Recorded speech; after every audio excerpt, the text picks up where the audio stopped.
श्री गणेशाय नमः। श्री नारद महापुराण पूर्व भाग प्रथम पाद। विविध प्रायश्चित का वर्णन, इष्टापूर्त का फल और सूतक, श्राद्ध और तर्पण का विवेचन। धर्मराज कहते हैं, नृपश्रेष्ठ, अब मैं चारों वर्णों के लिए वेदों और स्मृतियों में बताए हुए धर्म का क्रमशः वर्णन करता हूँ। एकाग्रचित होकर सुनो। जो भोजन करते समय क्रोध में या अज्ञानवश किसी अपवित्र वस्तु को या चांडाल एवं पतित को छू लेता है, उसके लिए प्रायश्चित बतलाता हूँ। वह क्रमानुसार अर्थात अपवित्र वस्तु के स्पर्श करने पर 3 रात और चांडाल या पतित का स्पर्श कर लेने पर 6 रात तक पंचगव्य से तीनों समय स्नान करे तो शुद्ध होता है। यदि कदाचित भोजन करते समय ब्राह्मण के गुदा से मलस्त्राव हो जाए या जोंटे मुंह या अपवित्र रहने पर ऐसी बात हो जाए जो उसकी शुद्धि का उपाय बतलाता हूँ। पहले वह ब्राह्मण सोच जाकर जल से पवित्र होवे, अर्थात सोच जाकर जल से हाथ पैर की शुद्धि करके कुल्ला व स्नान करे। तदंतर दिन रात उपवास करके पंचगव्य पीने से शुद्ध होता है। यदि भोजन करते समय पेशाब हो जाए अथवा पेशाब करने पर बिना शुद्ध हुए ही भोजन कर ले तो दिन रात उपवास करे और अग्नि में घी की आहुति दे। यदि भोजन के समय ब्राह्मण किसी भी निमित्त से अपवित्र हो जाए तो उस समय ग्रास को जमीन पर रखकर स्नान करके पश्चात शुद्ध होता है। यदि उस ग्रास को खा ले तो उपवास करने पर शुद्ध होता है। यदि अपवित्र अवस्था में वह सारा अन्न भोजन करके उठे तो 3 रात तक वह अशुद्ध रहता है, अर्थात 3 रात्रि तक उपवास करने से शुद्ध होता है। यदि भोजन करते वमन हो जाए तो अस्वस्थ मनुष्य 300 गायत्री मंत्र का जप करे और स्वस्थ मनुष्य 3000 गायत्री मंत्र जपे। यही उसके लिए उत्तम प्रायश्चित है। यदि द्विज मलमूत्र करने पर चांडाल या डोम से छू जाए तो वह त्रिरात्र व्रत करे और यदि भोजन करके झूठे मुंह छू जाए तो 6 रात तक व्रत करे। यदि रजस्वला और सूती का स्त्री को चांडाल छू ले तो 3 रात तक व्रत करने पर उसकी शुद्धि होती है। यह शातातप मुनि का वचन है। यदि रजस्वला स्त्री कुत्तों, चांडालों या कौओं से छू जाए तो वह अशुद्ध अवस्था तक निराहार रहे, फिर समय पर चौथे दिन स्नान करके वह शुद्ध होती है। यदि 2 रजस्वलाएं आपस में एक दूसरे का स्पर्श कर लेती है तो ब्रह्मकूर्च पीने से उनकी शुद्धि होती है और ऊपर से भी ब्रह्मकूर्च द्वारा उन्हें स्नान करना चाहिए। जो जूठे से छू जाने पर तुरंत स्नान नहीं कर लेता उसके लिए भी यही प्रायश्चित है। ऋतुकाल में मैथुन करने वाले पुरुष को गर्भधान होने की आशंका से स्नान करने का विधान है। बिना ऋतु के स्त्री संगम करने पर मलमूत्र की ही भांति शुद्धि मानी गई है, अर्थात हाथ मुंह धोकर कुल्ला करना चाहिए। मैथुन कर्म में लगे हुए पति पत्नी दोनों ही अशुद्ध होते हैं, परंतु शैया से उठने पर स्त्री तो शुद्ध हो जाती है, किंतु पुरुष स्नान के पूर्व तक अशुद्ध ही बना रहता है। जो लोग पतित न होने पर भी अपने बंधुजनों का त्याग करते हैं, राजा को उचित है कि उन्हें उत्तम साहस का दंड दे। यदि पिता पतित हो जाए तो उसके साथ इच्छा अनुसार बर्ताव करे, अर्थात अपनी रुचि के अनुसार उसका त्याग और ग्रहण दोनों कर सकते हैं, किंतु माता का त्याग कभी न करें। जो रस्सी आदि साधनों द्वारा फांसी लगाकर आत्मघात करता है, वह यदि मर जाए तो उसके शरीर में पवित्र वस्तु का लेप करा दे और यदि जीवित बच जाए तो राजा उससे 200 मुद्रा दंड ले, उसके पुत्र और मित्रों पर 1 मुद्रा दंड लगावे और वे लोग शास्त्रीय विधि के अनुसार प्रायश्चित करें। जो मनुष्य मरने के लिए जल में प्रवेश करे अथवा फांसी लगाकर मरने से बच जाते हैं, जो संन्यास ग्रहण करके अथवा उपवास व्रत प्रारंभ करके उसे त्याग देते हैं, जो विष पीकर अथवा ऊंचे स्थान से गिरकर मरने की चेष्टा करने पर भी जीवित बच जाते हैं, तथा जो शस्त्र का अपने ऊपर आघात करके भी मृत्यु से वंचित रह जाते हैं, वे सब संपूर्ण लोक से बहिष्कृत है। इनके साथ भोजन या निवास नहीं करना चाहिए। ये सब के सब एक चंद्रायन या दो तृप्त कृच्छ व्रत करने से शुद्ध होते हैं। कुत्ते, सिंह और वानर आदि के द्वारा काटे जाने पर भी मनुष्य दिन रात तथा संध्या के समय कोई समय क्यों न हो तुरंत स्नान कर लेने पर शुद्ध माना जाता है। जो ब्राह्मण अज्ञान से ही अनजाने में या किसी प्रकार चांडाल का अन्न खा ले, वह गौमूत्र या यावक का आहार करे 15 दिनों में शुद्ध होता है। गौ अथवा ब्राह्मण का जल जलाकर, फांसी लगाकर मरे हुए मनुष्य का स्पर्श करके तथा उसके बंधनों को काटकर ब्राह्मण अपनी शुद्धि के लिए एक कृच्छ व्रत का आचरण करें। माता, गुरुपत्नी, पुत्री, बहन, पुत्र वधू से समागम करने वाला तो प्रज्वलित अग्नि में प्रवेश कर जाए, उसके लिए कोई दूसरा शुद्धि का उपाय नहीं है।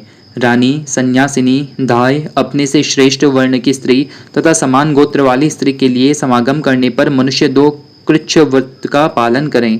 पिता के गोत्र और माता के गोत्र में उत्पन्न होने वाली अन्याय स्त्रियां तथा सभी पर स्त्रियां, अनुचित संबंध रखने वाले पुरुष उस पाप से हटकर अपनी शुद्धि के लिए कृच्छ शांतपन व्रत का पालन करे।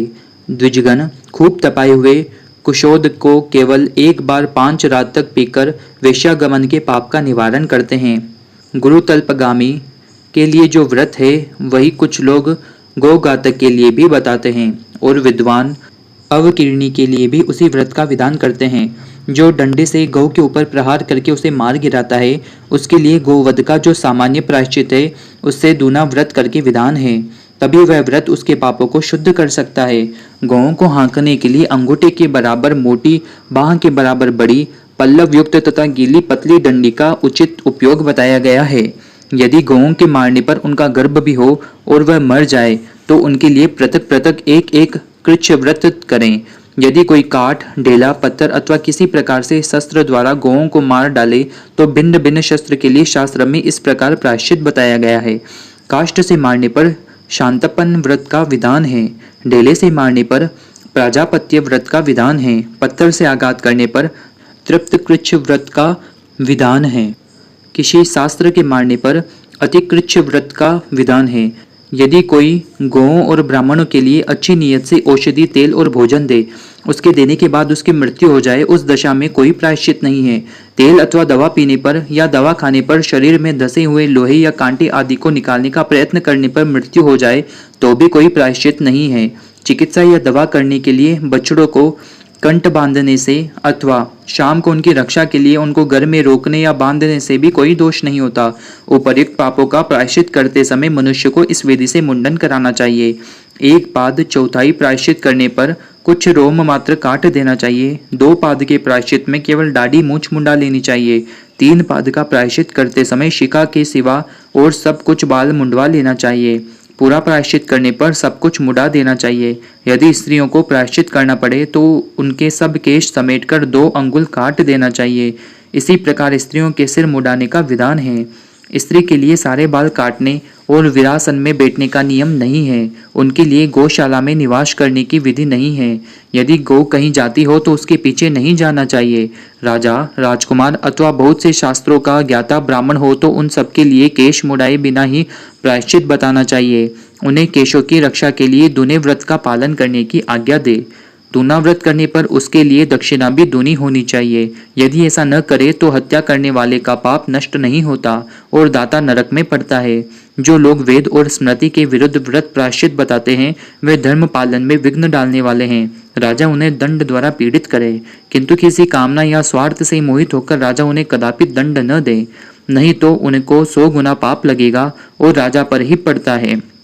तदंतर प्रायश्चित पूरा कर लेने पर ब्राह्मणों को भोजन करावे। 20 गाय और 1 बैल उन्हें दक्षिणा में दे। यदि गौओं के अंगों में घाव होकर उनमें कीड़े पड़ जाए अथवा मक्खी लगने से गौओं की मृत्यु होने लगे तो उन गायों को रखने वाला पुरुष आदि कृच्छ व्रत का अनुष्ठान करे और अपनी शक्ति के अनुसार दक्षिणा दे। इसी प्रकार प्रायश्चित करके श्रेष्ठ ब्राह्मणों को भोजन कराकर कम से कम 1 मासा सुवर्ण दान करें तो शुद्धि होती है। जल के भीतर की, बाम्बी की, चूहे के बिल की, ऊसर की भूमि की, रास्ते की, शमशान भूमि की तथा शौच से बची हुई ये 7 प्रकार की मृतिका काम में नहीं लेनी चाहिए। ब्राह्मण को प्रयत्न पूर्वक इष्टापूर्त कर्म करनी चाहिए। इष्ट यानी यज्ञ, याग आदि से वह स्वर्ग पाता है तथा पूर्त कर्म से वह मोक्ष सुख का भागी होता है। धन की अपेक्षा रखने वाले यज्ञ, दान आदि कर्म इष्ट कहलाते हैं और जलाशय बनवाना आदि कार्य पूर्त कहा जाता है। विशेषतः बगीचा, किसी देवता के लिए बने हुए तालाब, बावड़ी, कुआं, पोखरा और देव मंदिर ये गिरते या नष्ट होते हैं तो इनका जो उद्धार करता है वह पूर्त कर्म का फल भोगता है, क्योंकि ये सब पूर्त कर्म हैं। सफ़ेद गाय का मूत्र, काली गौ का गोबर, तांबे के रंग वाली गाय का दूध, सफ़ेद गाय का दही, कपिला गाय का घी, इन सब वस्तुओं को लेकर एकत्र करें तो वह पंचगव्य बड़े बड़े पातकों का नाश करने वाला होता है। कुशों द्वारा लाए हुए तीर्थ जल और नदी जल के साथ सभी उक्त द्रव्यों को पृथक पृथक प्रणव मंत्र से लाकर प्रणव द्वारा ही उन्हें उठावे। प्रणव मंत्र जप करते हुए उनका ही आलोडन करें और प्रणव के उच्चारण से ही पिए। पलाश वृक्ष के बिचले पत्ते में अथवा तांबे के शुभ पात्र में अथवा कमल के पत्ते में या मिट्टी के बर्तन में कुशोदक सहित उस पंचगव्य को पीना चाहिए। एक सूतक में दूसरा सूतक उपस्थित हो जाए तो दूसरे में दोष नहीं लगता, पहले सूतक के साथ ही उसकी शुद्धि हो जाती है। एक जनाना शौच के साथ दूसरा जनाना शौच और एक मरना शौच के साथ दूसरा मरना शौच भी शुद्ध हो जाता है। 1 मास के भीतर गर्भस्राव हो तो 3 दिन का अशौच बताएं। 2 मास के ऊपर होने पर जितने महीने में गर्भस्राव हो उतनी ही रात्रियों में उसके अशौच की निवृत्ति होती है। साध्वी रजस्वला स्त्री रज बंद हो जाने पर स्नान मात्र से शुद्ध हो जाती है। विवाह से 7वें पद पर अर्थात सप्तपदी की क्रिया पूरी हो जाने पर पितृ संबंधी गोत्र से च्युत हो जाती है, यानी उसके पति का गोत्र हो जाता है। अतः उसके लिए श्राद्ध और तर्पण पति के गोत्र से ही करनी चाहिए। पिंडदान में पति अथवा पत्नी दोनों का उद्देश्य होता है कि अतः प्रत्येक पिंड में 2 नाम से संकल्प होना चाहिए। तात्पर्य यह है कि पिता या पितामह आदि को सपत्नीक विशेषण लगाकर पिंडदान करना चाहिए। यह 6 प्रकार व्यक्तियों के लिए पिंड देने योग्य है। ऐसा दाता मोह में नहीं पड़ता। माता अपने पति के साथ विश्वदेव पूर्वक श्राद्ध का उपभोग करती है। इसी प्रकार पितामही और प्रपितामही भी अपने अपने पति के साथ ही श्राद्ध का भोग करती है। प्रत्येक वर्ष में माता पिता का एकोद्दिष्ट श्राद्ध द्वारा सत्कार करे। उस वार्षिक श्राद्ध में विश्वदेव का पूजन नहीं किया जाता, अतः उनके बिना ही वह श्राद्ध भोजन करावे। उसमें एक ही पिंड दे। नित्य, नैमित्तिक, काम्य, वृद्धि श्राद्ध और पार्वण। विद्वान पुरुषों को ये 5 प्रकार के श्राद्ध जानने चाहिए। गृहद, संक्रांति, पूर्णिमा या अमावस्या पर्व, उत्सव काल, महालय के समय अवसर पर मनुष्य 3 पिंड दे और मृत्यु तिथि को 1 ही पिंड दे। जिस कन्या का विवाह नहीं हुआ है वह पिंड गोत्र और सूतक के विषय में पिता के गोत्र से पृथक नहीं है। पानी ग्रहण और मंत्रों द्वारा वह अपने पिता के गोत्र से पृथक होती है। जिस कन्या का विवाह जिस वर्ण के साथ होता है उसके समान उसे सूतक भी लगता है। उसके लिए पिंड और तर्पण की उसी वर्ण के अनुसार होने चाहिए। विवाह हो जाने पर चौथी रात में वह पिंड गोत्र और सूतक के विषय में अपने पति के साथ एक हो जाती है। मृत व्यक्ति प्रति हित बुद्धि रखने वाले बंधुजनों को शवदाह के प्रथम, द्वितीय, तृतीय अथवा चतुर्थ दिन अस्थि संचय करना चाहिए, अथवा ब्राह्मण आदि चारों वर्णों का अस्थि संचय क्रमशः चौथे, 5वें, 7वें और 9वें दिन भी कर्तव्य बताया गया है।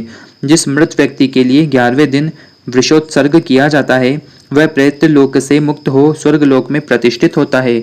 नाभि के बराबर जल में खड़ा होकर मन ही मन यह चिंतन करें, मेरे पितर आवे, और यह जलांजलि ग्रहण करें। दोनों हाथों को संयुक्त करके जल से पूर्ण करके गो श्रृंग मात्र जल उठाकर उसे पुनः जल में डाल दें। जल में दक्षिणी और मुंह करके खड़ा हो आकाश में जल गिराना चाहिए, क्योंकि पितरों का स्थान आकाश और दिशा दक्षिण है। देवता आप जल कहे गए हैं, पितरों का नाम भी आप है। अतः पितरों के हित की इच्छा रखने वाला पुरुष उनके लिए जल में ही जल दे। जो दिन में सूर्य की किरणों से तपता है, रात में नक्षत्रों के तेज और वायु का स्पर्श पाता है और दोनों संध्याओं के समय भी उक्त दोनों वस्तुओं का संपर्क लाभ कराता है, वह जल सदा पवित्र माना गया है। जो अपने स्वाभाविक रूप में हो, जिसमें किसी अपवित्र वस्तु का मेल न हुआ हो, वह जल सदा पवित्र है। ऐसा जल किसी पात्र में हो या पृथ्वी पर सदा शुद्ध माना गया है। देवताओं और पितरों के लिए जल में ही जलांजलि दे। जो बिना संस्कार के ही मरे हैं उनके लिए विद्वान पुरुष भूमि पर जलांजलि दे। श्राद्ध और होम के समय एक हाथ से पिंड और आहुति दे, किंतु तर्पण में दोनों हाथों से जल देना चाहिए। यह शास्त्रों द्वारा निश्चित धर्म है। श्री नारद महापुराण की जय।